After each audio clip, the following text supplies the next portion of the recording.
Dursa guys ya TikTok sira.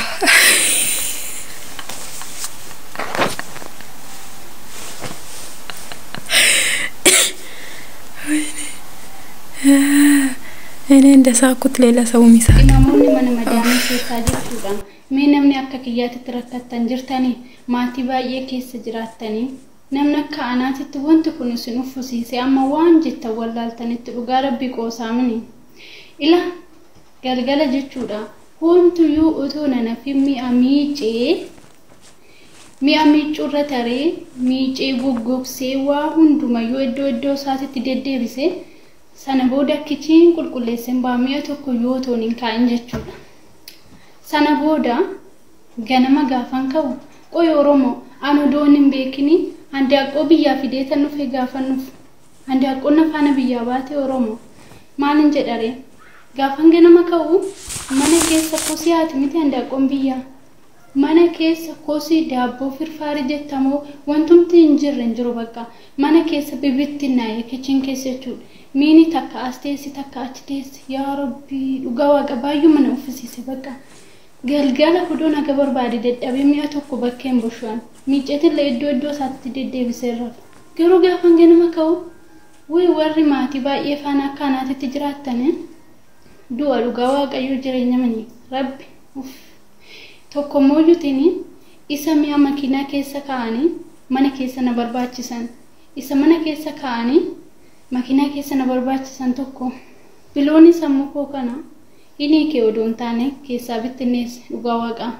indoo amma ergan baree omaanatti fakkaataan jiru dhiise malee amma hooshiin iyyitee dadhabdutti dhiiftin jedha yeroo dura garuu amma mashiinatti iyyitu nanaasisa ture rabbi innaa sinumaatu sirrakkisamee natti maa Akimiin keessan inni guddaan maali seetan akimiin manni yaalaa guddaan isinuma akkam jirtu nagaa keessanii dhaggeeffattoota seenaa nagaa fi jaalalli waaqayyoo lafa isin jirtanitti isiniif haa ta'u akimiin guddaan doktorri guddaan isinuma ofii keessaniif jechuudha akkamitti akima ofiif taanaa akkamitti doktora ofiif taanaa hojjettanii boqonnaa sammuu keessaniif laattu boqonnaa sammuu keessaniif mana namaa keessatti boqonnaan hin jiru haati hormaa boqodhu siin hin jettu nyaadhu dhugi siin hin jettu ofii keetiif of keessummeessita biyya ormaatti keessumminnatiin mana namaa soodatti asii mana na jiru ba'ee mana warra namichaa wanna kee as taa'ee nyaadhuun hin jiru ofii keetiif tallaa jeebantee nyaatta waan jiru jechuudha yeroo boqonnaa sammuu keeti kennita hirriba kennitaaf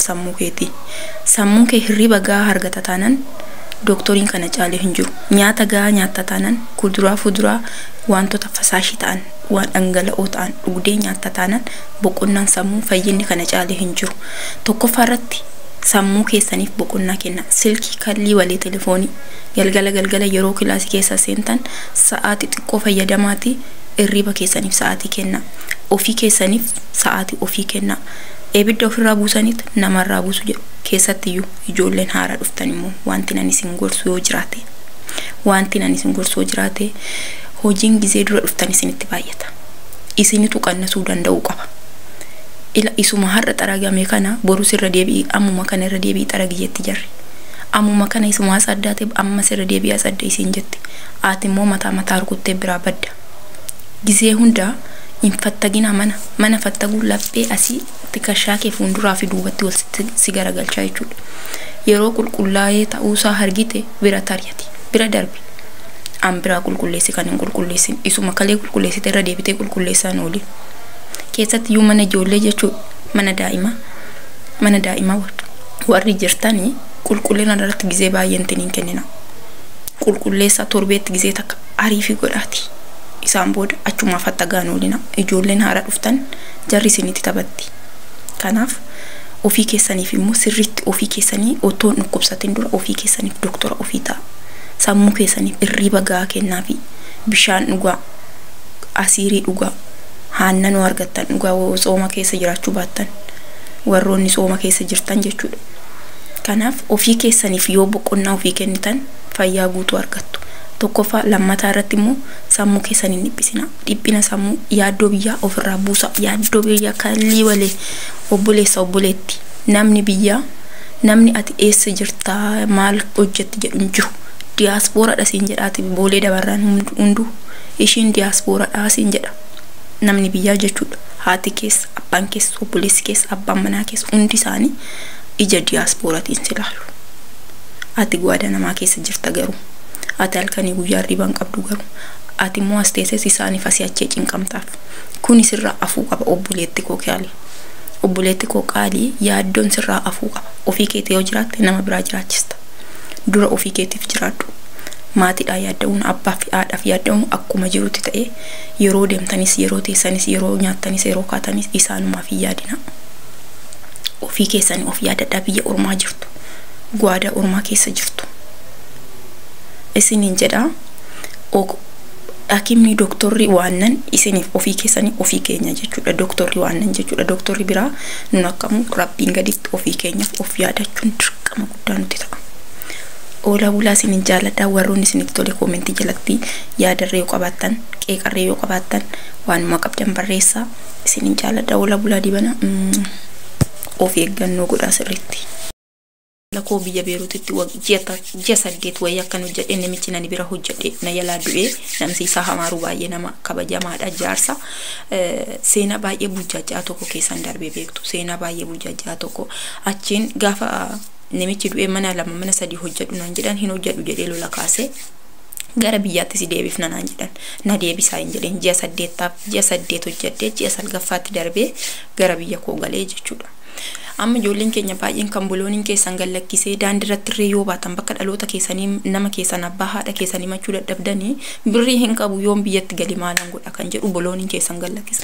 Bulooni keessan hin gallakkisiisina birriis qabaadhu birriis dhabii yoo biyya kee galtee nagaa qabaatte sammuun kee nagaa qabaate biyya biraa deemtee hojjettee nama ta'uu ni dandeessa. Kanaaf ani maalirraan ka'ee maal isiniin jechuun barbaade gaafan biyya koo galu kanan waggaa takka biyya Beeruut sana ji'a 9-8 hojjedhe sun birrii 40,000 bichaan qaba ijoollee birrii 40,000 qaba jechuudha. Yeroon baankii isayyuu nama cimaa ta'eetiniin of hin dagatina kanan isiniin jedhu. Kanaaf manni namaa kanuma namaati guyyaa si shawwadduun beektu waan ta'eef of hin dagatina seefii gochaa deema birrii 2 birrii 3 birrii 4 seefii gochaa deema akkaawuntii keessan irratti jechuudha.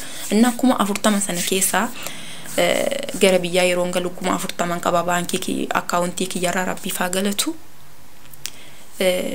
Ani galeen birrii sanaan hojjedha malee biyya namaatti hin deebi'u jedhee isiniin gale.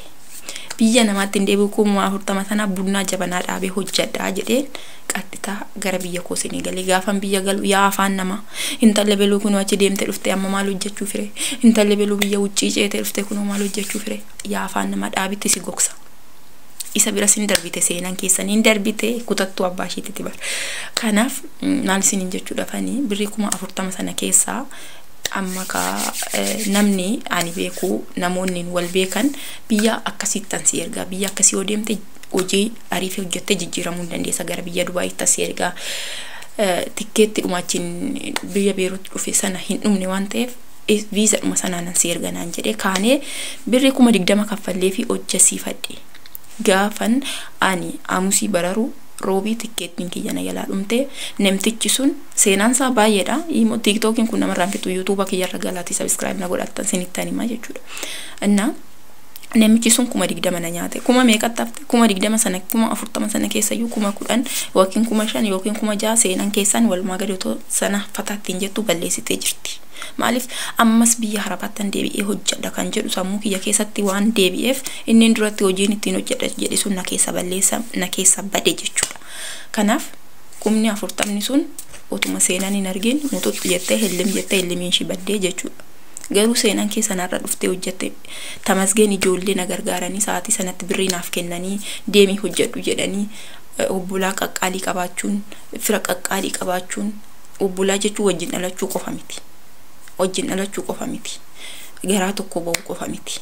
Namni yoo si jaalate alagaa fira siif haa godhu jettee ati kiyya nama eebbistu. Alagaa fira yoo siif godhe waan keessa jirtu sana keessa baatee waan biraatti darbuu hin dandeessa. Seenaan isaa baay'ee dheeraa waan ta'eef guyyaa biraa yookaan YouTube koorra isinii laxxafaa YouTube koo subscribe naa godhaa yoo dandeessanii isiniin jedha. Annaa seenaan biyya ormaa keessatti sammuu keessan hin gallakkisiisina. Ijoolleen baay'een kan sammuu keessan gallakkisiistan biyya faas hin galchina yoo sin jedhan. Biyya keetti yoo galte yoo nama taate hojjettee too jijjiiramuu ni dandeessa. Kanaaf obsa godhadha sammuu keessan boloonii hin gallakkisiisinaan seenaa kiyyarraa ka'aati 2020 keessa ani gaafan biyya Dubaay yaalee namtichi birrii 2020 na nyaate firuma ta'ee na nyaate dallaala inni jedhamu sana isaa dallaalu birrii 2020 mucuu godheenna inni na nyaatu seenan keessan birrii takka harkaan qabdu eessa baashii deemti eessa baashii seenti garuu kunoo amma asan jira rabbi faa galatu hojjadheeras nagaasi 2020 sanas deebiseerasi rabbi faa galatu kanaaf sammuu keessan biyya Dubaay keessatti birrii qallaali nyaatamne ijoolleen guys biyya Dubaay keessatti birrii qallaali nyaatamne otoo lakkaawwamee miliyoona 50 ta'a kanaaf obsa godhadha birriin isaa baddu ati jiraannan hojjattee fidda ati nama taanan hojjattee fidda ola bulaa dibana sinin jaaladha sinitti baay'ee ergamu bye bye